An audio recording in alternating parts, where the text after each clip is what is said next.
Happy Thursday, dear guys and girls. I'm Petra. Welcome back once again.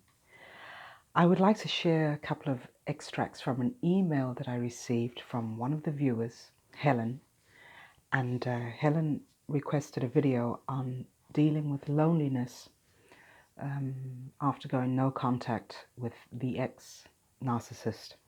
So I will just read a few things from her email. She starts off by saying how to deal with the loneliness when you are no contact with your ex. Excuse me.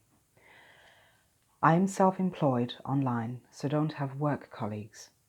I feel so lonely and vulnerable. It's difficult to make friends, as most people have their own family lives. My relationship was not a long one, but for the first time in years, I didn't feel lonely. At first, I really thought I had found my soulmate.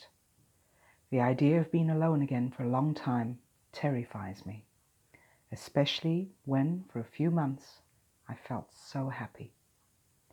It seems to have made the loneliness more prevalent and has intensified it.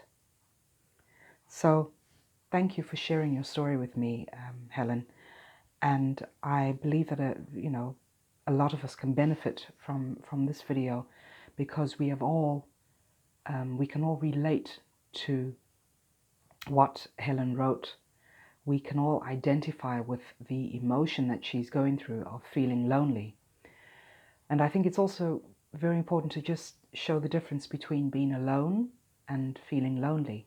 When you are alone, it is a physical state. You are on your own.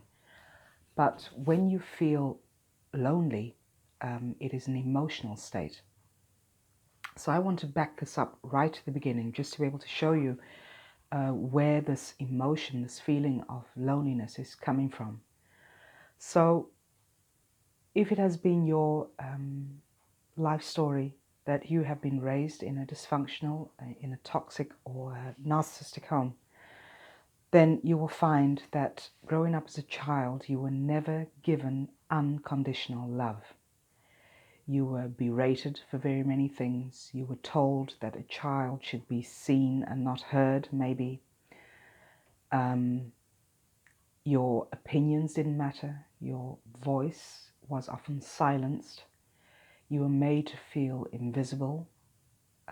You were not spoken to in the manner in which a child should be spoken to.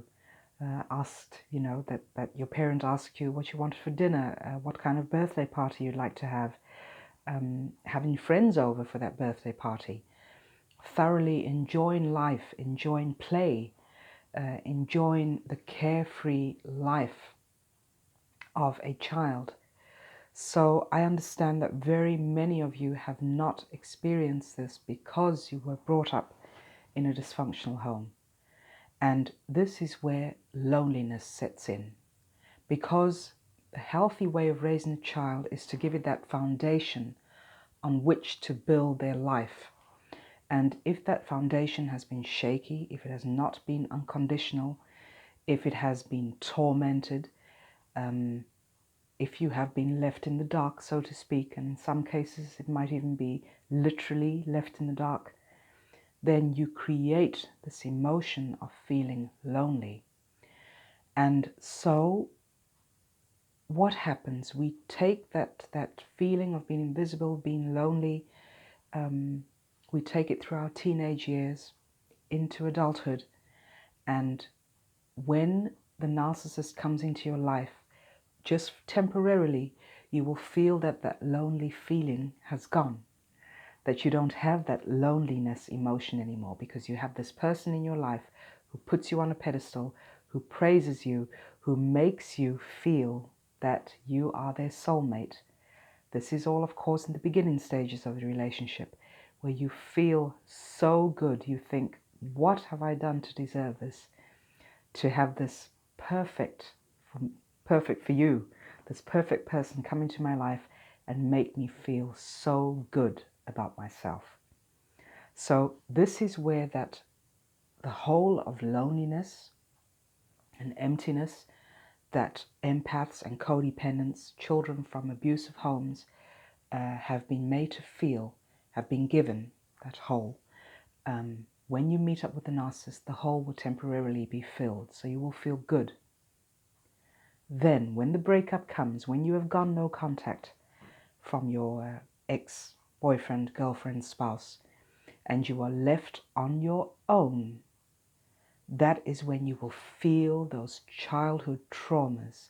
That wound will be opened up again, because once again you have been abandoned. And in this case, you have been abandoned by the narcissist.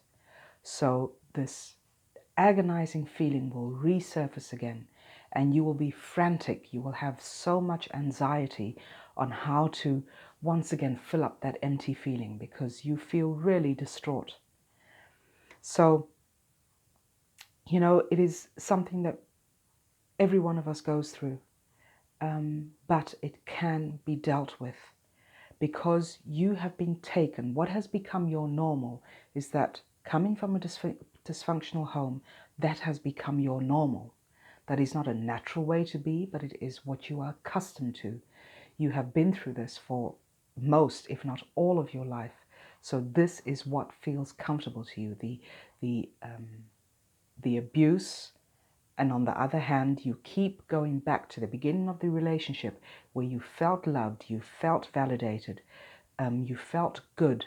So you will be shifting between these two emotions, what it was like in the beginning of the relationship with the narcissist and where you are now.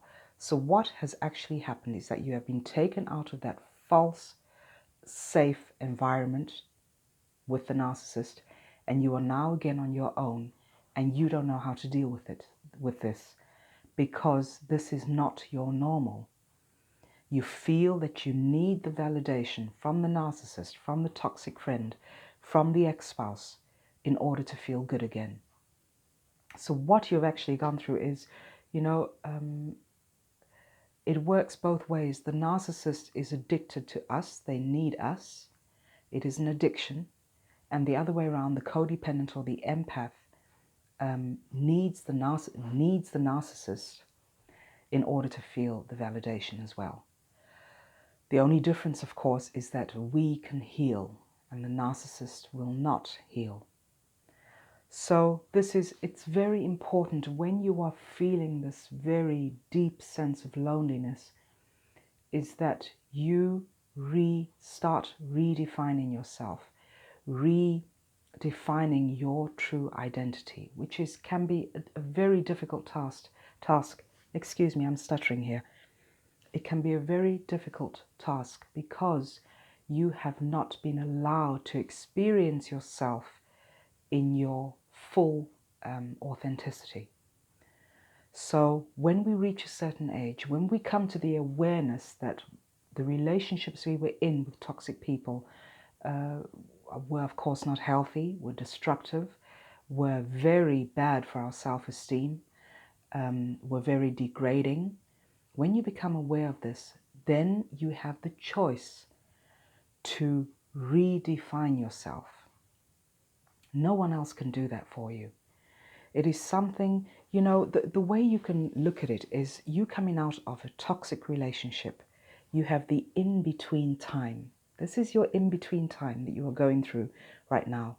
And then you have another time, the future, that is coming. Because what actually happens when you are experiencing emotional pain and also loneliness, which is part of emotional pain, is that you are either focused on the past or you are trying to focus on the future. But what it is really all about is focusing on the here and now, the very present moment. So maybe to give a small example of that, if you take a surgeon, a heart surgeon, he or she cannot effectively go to work on a patient on the operating table if they are focused on their previous operations in the past, or if they are focused on what the patient will be like, or how the patient will feel when coming out of the operation. No, the surgeon has to be focused on the here and now, has to get the job done in the here and now. There is no past and there's no present. There's only the in-between time, which really counts. So when you are going through this in-between time of feeling lonely, of just releasing of, or just coming out of the narcissistic relationship, and you are looking to build on your future, put your focus on yourself now in this very moment. And, you know, your reality has been bombarded with distorted perceptions of, or distorted perceptions of, and they have been shown to you as truths. This is what really has gone on. The same way that you experienced when being in relationship with a narcissist. So, what it is all about is finding solace in your solitude. You are physically alone now, you know, as we spoke of, being alone. You are physically alone right now. But there is no need for you to feel the loneliness. All you are feeling is your trauma from your childhood, the trauma of being abandoned, the trauma of feeling invisible. So it is very important to take this in-between time to put the focus back onto yourself. And it all has to do with self-care. I have spoken of this in previous videos where I have said, you know, practicing self-care is so essential when you are recovering from narcissistic abuse. Self-care are the simple things. Taking yourself out for a walk 20 minutes every day. Just taking time to be silent when you know, even before getting out of bed in the morning. Just be silent, be with yourself. Notice what you are feeling. That is also being present. Notice what your thoughts are. Just observe your thoughts. Observe how your body is feeling as you're waking or laying in your bed, waking up from a night's sleep. Just focus on what you're feeling, how your body is feeling.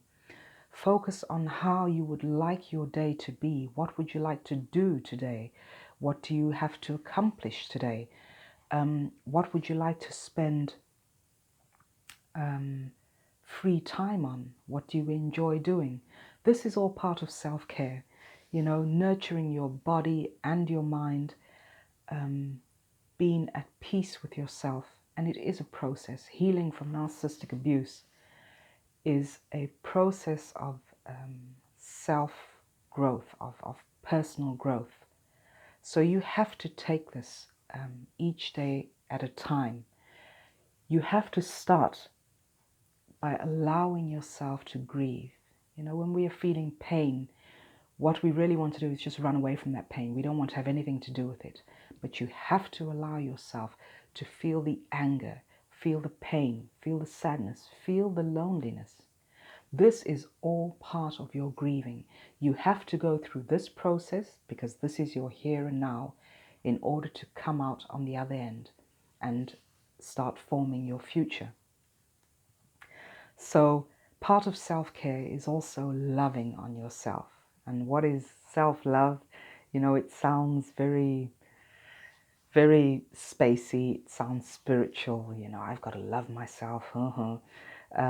What is self-love?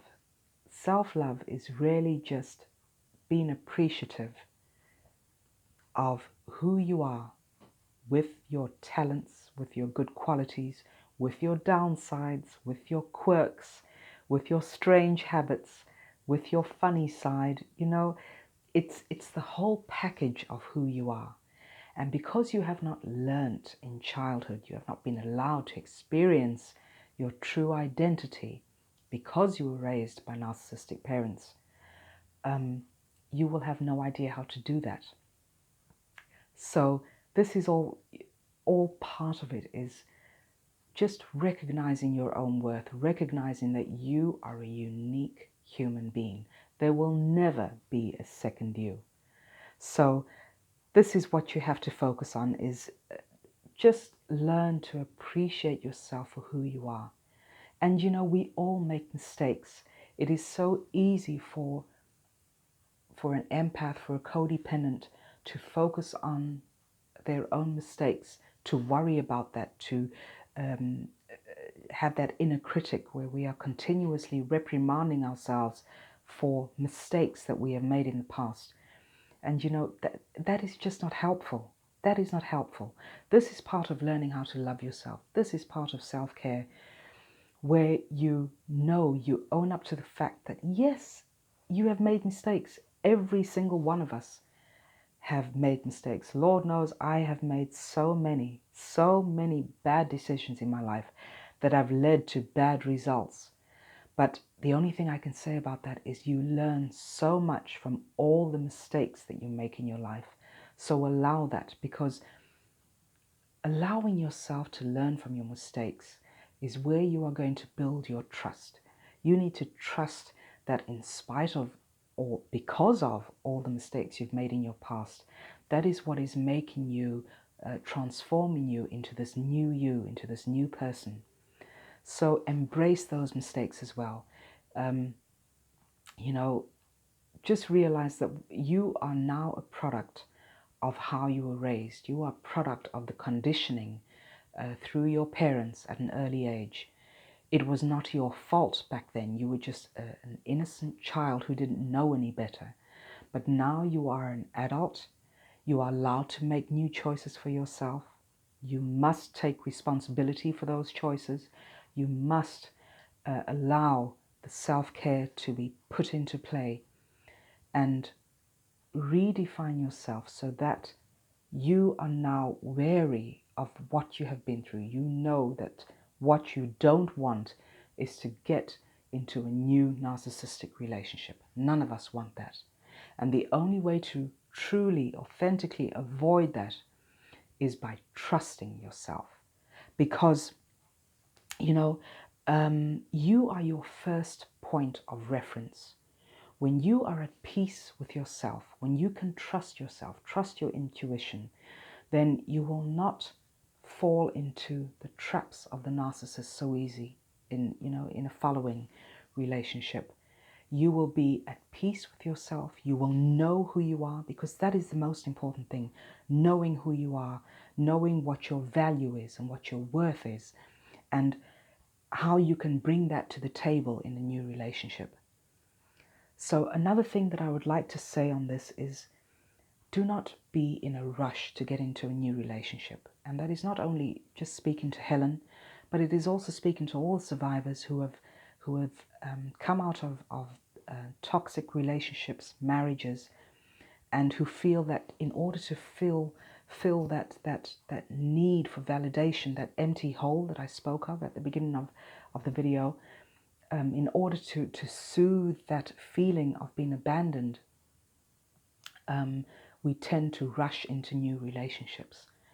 But I would encourage you to take the time to be on your own, not to be lonely, but to be on your own in order to get to know yourself again. Write down your wants, your desires, your wishes, your vision for your life. It is so important to have a vision for your life, to know how you want to remold your life. You want to meet new people. You want to meet new friends. And you know, there is nothing wrong with engaging people. Engage someone whom you feel that this, there might be a potential friendship, especially. Take those first steps. You make the first move. Comment someone on their shoes. You have fantastic shoes, or your hair is looking so wonderful. Start that engaging. You know, it is not up to the other person. Don't keep putting the urge, the desire for connecting, that human connection, don't put that all onto the other person. Don't externalize that. As we have done with narcissists, we externalize our validation. When looking to meet new people, don't leave it up to them. You are quite capable of taking that first step. Introduce yourself and start connecting with others in order to get into a healthy friendship. Of course, it has to be healthy, a healthy relationship, a healthy friendship. It is quite okay for you to make that first move. Get out there. You know, even if it means sitting and having a coffee on your own, going to the grocery store on your own, connecting with strangers when you're out and about. there is nothing wrong with that. That is what is going to help you realize your worth. You know, when maybe even at the grocery store, when you help a stranger pack their groceries, that is the human connection. You are connecting with someone. And you will feel value through that. When someone says thank you, doesn't that feel wonderful to you? You know, that is also part of recognizing your own value. And that is what is necessary to overcome loneliness. So yes, connecting to your authenticity, that is all part of releasing that emotion of loneliness, is when you reconnect to yourself. One way of doing that, which is what I always implement in my private life, but also when working with clients, is learn how to breathe. When you feel that anxiety coming on again, when you are feeling that emotion of loneliness, it is good to just take the time to sit and reconnect with yourself by, instead of reacting to your emotion of loneliness, respond to it by sitting quietly, breathing deeply through your nose, and then releasing that gently through your mouth. That is a breathing exercise that will calm you and help you to just shift that energy that you are experiencing when you are feeling lonely. And, you know, just it'll calm you. And when you have done that, just write down what you are feeling. If you have a notepad that is close, write down what you are feeling, the emotions that you are going through. And another important thing is also to have little post-its. I don't have them here anymore. I used to have them in this office where I used to sit previously. I'm back in the old office now. I used to have little post-its where I would write down just loving things towards myself, caring things. You look good today, Petra, or you're allowed to feel happy today. You know, I just love what you have achieved today. You are valuable. You are loved. You are unique. All these little things is what you can write on a post-it. It's to you, and stick them around your house, in your living room, in your bathroom, you know, wherever whatever room you frequent during your day. It's just to remind you how valuable you are and that you are not alone. You have yourself. Yes, you may feel lonely. It is an emotional state, but you can do everything possible in order to transcend that feeling of being lonely. All you have to do is reconnect to yourself. And of course, there is a lot more that comes into this. And of course, I offer coaching on this through Skype. So if you'd like to dive deeper into childhood traumas and how to heal from that, then of course, please send me an email and we can connect on Skype. But these are just a few tips now in order to help you slowly start overcoming that feeling of loneliness. And I think another great way, if you have a local shelter, an animal shelter, go and give an abandoned dog or cat or rabbit a home. Because there's nothing more wonderful than being able to care for an animal that just gives you unconditional love. There is something so special about that. So get yourself a companion. If you're really feeling lonely in the evening and you have not yet reached that stage of being able to reconnect with another human being, get yourself or save an animal from the animal shelter, because they are just, they are so wonderful in giving unconditional love. And they will actually, if you look closely, animals have this authentic power of making you see the greatness in yourself, making you see that you are worth it, that you are unconditionally loved. So I hope that has answered some of your email, Helen. If not, please feel free to email me again if you'd like me to expand on that. And thank you again for writing to me. To all of you, thank you again for subscribing and for sharing these videos. Just wishing you all the love, light and courage on your journey of healing. Take care for today, and speak to you all very soon. Bye now.